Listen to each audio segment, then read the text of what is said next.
So much is written about happiness at work, yet judging from Gallup statistics that show 85% of employees aren't engaged, few know how to attain it. Given that the average person spends 90,000 hours at work in a lifetime, it's important to figure out how to feel better about the time you spend earning a living. Here's the catch, though: if you set happiness as your primary goal, you can end up feeling the opposite. This is because happiness, like all emotions, is a fleeting state, not a permanent one. An alternative solution is to make meaning your vocational goal. As author Emily Esfahani Smith has outlined, people who focus on meaning in their personal and professional lives are more likely to feel an enduring sense of well-being. Research shows that making work more meaningful is one of the most powerful and underutilized ways to increase productivity, engagement, and performance.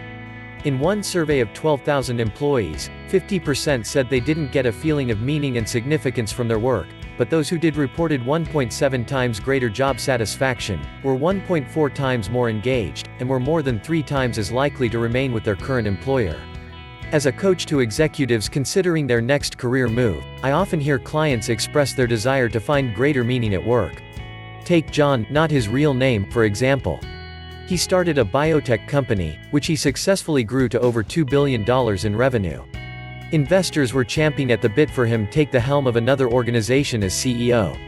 However, when presented with these outwardly impressive opportunities, John confessed that he wanted to solve what felt to him like more significant healthcare problems, ones that no one had been able to solve.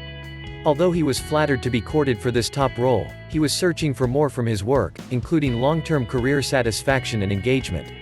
In a recent study, Sean Aker and his research team found that 9 in 10 people would be willing to swap a percentage of their lifetime earnings for more meaningful work. That's a lot of employees who would take a pay cut to have their work matter. But what are we really searching for when we say we want more meaning, and how does it differ from happiness? Philosophers, scholars, artists, and social psychologists have struggled to come up with an answer to that question for years.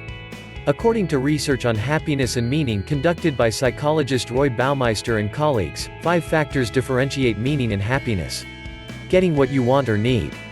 While happiness was found to correlate with having your desires satisfied, meaning was not. In fact, as Baumeister wrote, the frequency of good and bad feelings turns out to be irrelevant to meaning, which can flourish even in very forbidding conditions.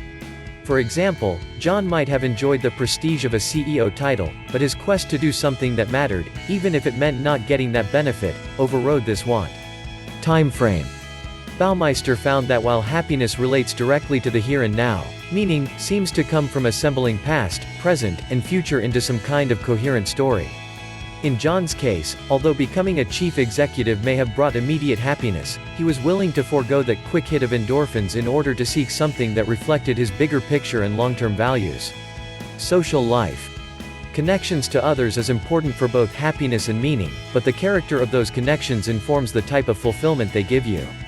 Baumeister found that helping to other people leads to meaning, while having others help you leads to happiness. John's desire to use his skills to help others predisposed him seek that type of role. Challenges.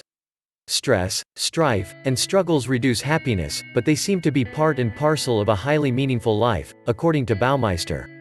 John was willing to take the more difficult route of figuring out an alternative to the CEO job in order to increase his chances of finding meaning at work. Personal identity. An important source of meaning is actions or activities that express the self.